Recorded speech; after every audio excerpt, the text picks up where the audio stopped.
시종일관 화자인 나의 독백. 소설이 아니랄 수도 있겠지. 그렇지만 장르의 경계는 모호해진 지 오래.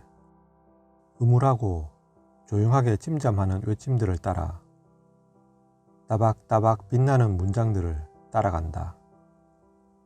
처음부터 끝까지, 첫 장부터 마지막 장까지. 아무에게도 들리지 않는 나와의 대화, 독백이려나. 어찌되었건 한 세계를 응시하는 목소리를 읽어나간다. 어디에도 명랑과 쾌활은 없다.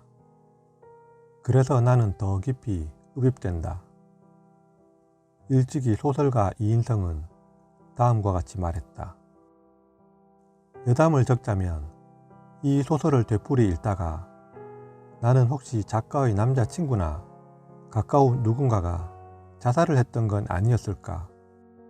그 치명적 순간부터 행위가 생성되는 시간, 이야기가 멈춘 건 아닐까?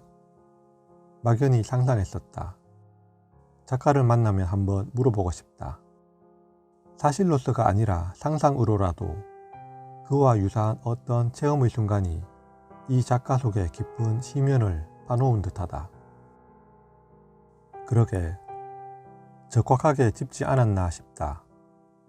그러지 않고서야 그것이 이 작가의 한계가 될지 아니면 영역을 더 넓고 깊게 구축할 재주를 우리 앞에 펼쳐 보일지 아직 예단하지는 않아야지. 누구나 속에서 웅얼대는 말들의 편리는 이어진다. 그것들은 한번 반짝하고 깊고 어두운 주름 속에 아무도 모르고 자신도 모르게 가 쌓일 뿐이다. 다만 소설가라고 하는 일종의 부류들만은 그것을 엮어서 건져 올리는 족속들이다. 소설가 한유주는 그런 재주가 장점인 것 같다. 그것이 어떤 개인적 상처에서 나왔다면 안 된 것이겠지만 읽는 사람에겐 그것과는 상관없이 좋은 읽을 거리가 되는 것 같다. 개개의 단편들에 대해 왈왈거리기보다 한 편의 단편 소설집을 통째로 받아들여서 말해보아야 하는 건 어떨까 싶다. 내적 독백이라는 것 자체가 들리지 않는 소리이니 이쁘연하게 한 권의 이야기로 남는 것도 이상할 리는 없겠다.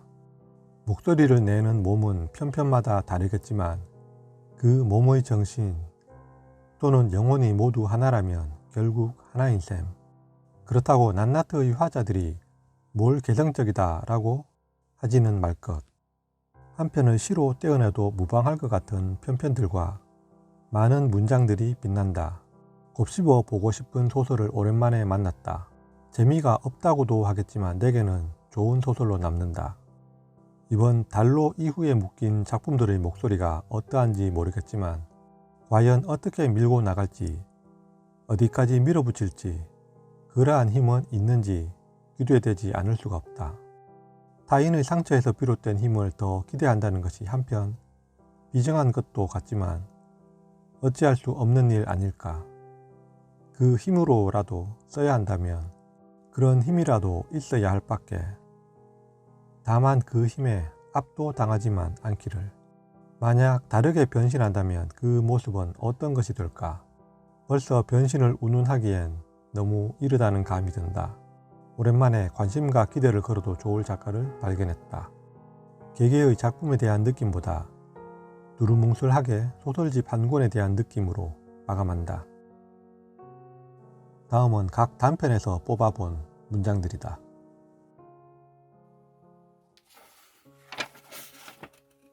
지옥은 어디일까 중에서 아침, 저녁, 밤, 새벽, 다시 아침. 다시 아침이 온다는 것이 가끔 믿을 수 없는 일처럼 생각되었고, 짧은 밤은 아침이 되면 정오의 그림자처럼 사라졌고, 그러면 다시 해가 진다는 것이 믿을 수 없는 일처럼 생각되었다. 그렇게 시간이 흘러갔다. 그렇게 시간이 흘러갔다. 암송 중에서 적들이 보이지 않을 때는 이런 증오를 대체 누구에게 털어놓아야 할까? 사람들은 궁금해한다. 명료한 좌표 위에 적들과 적들이 재배치된다. 죽음에 이르는 병 중에서 영화 안에서는 아버지, 어머니들이 모두 죽었고 사랑하는 사람들과 증오하는 사람들이 모두 죽었고 심지어는 나와 너와 그들까지도 모두 죽었다. 나는 가만히 앉아 숨소리를 낮추고 내 이유 없는 분노와 방향 없는 적의가 문명의 방식으로 말끔히 처리되는 과정을 지켜보았다. 나는 청량한 삶에는 관심이 없었고 그런 삶을 살고 있다고도 앞으로 그런 삶을 살게 될 것이라고도 생각하지 않았다. 유일한 즐거움은 아직 10대라는 것뿐이었다. 아직 삶을 조금도 살지 않았다는 생각과 이미 삶을 전부 살아버렸다는 생각이 하루에도 수번씩 되풀이되었고 즐겁다면 즐겁고 괴롭다면 괴로운 나날들이 흘러갔다. 나는 안도했고 어서 빨리 늙고 또 늙어 노인이 되고 싶었다. 이런 것이 아이가 가질 수 있는 단 하나의 욕망이 아닐까. 내가 나인 것이 지긋지긋했지만 아직 10대인 아이가 자기 자신 말고 또 무엇을 생각할 수 있을까? 시험을 볼 때면 감독을 맡은 선생들이 수그린 아이들의 머리 위로 나직하게 몇 마디 말을 흘리고는 했다. 자기 자신을 속이지 마라. 나는 고웃음을 쳤다. 우리가 속일 수 있는 것이 그저 자기 자신들 뿐일까? 그리고 음악 중에서 내 삶은 1분의 반복이 계속될수록 흙으로 드러났다. 그럴 때면 마치 내가 인 것 같았다. 우리에게 언어는 다만 치장일 뿐이다. 치장된 언어는 윤리적으로 거짓말보다 더 나쁘다. 그러므로 우리는 옳지 않다.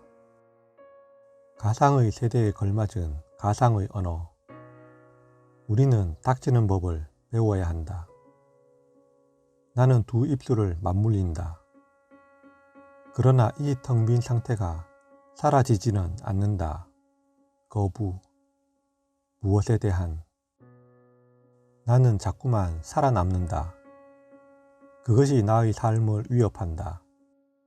살아남음으로써 깨닫게 되는 감정은 다름 아닌 수치스러움이다. 그 수치스러운 감정이 계속해서 깨어있게 한다. 치욕과 망각으로 점철된 삶. 죽음의 푸가 중에서 사람들은 잠들기 전에 생각하고는 했다. 이 잠이 영원히 계속되기를. 다시는 깨어나지 않기를. 그러나 아침은 어김없이 찾아왔고 그들은 눈을 뜨고 또다시 절망해야 했다. 꿈 없는 잠, 잠 없는 꿈. 낮이 되면 그들은 결코 끝나지 않는 이야기들을 남몰래 꿈꾸었다. 달로 중에서 슬픈 일들이 무수히 일어났다. 슬프고 광포한 일들이었다. 슬픈 일들이 무수히 일어났다. 슬프고 비참한 일들이었다. 서로가 한 발짝씩 멀어질 때마다 어떤 사람들은 기나긴 정막의 시작을 견뎌내지 못했고 삶의 주변을 맴돌면서 저편을 흘끗거리다가 스스로를 살해하고는 했다.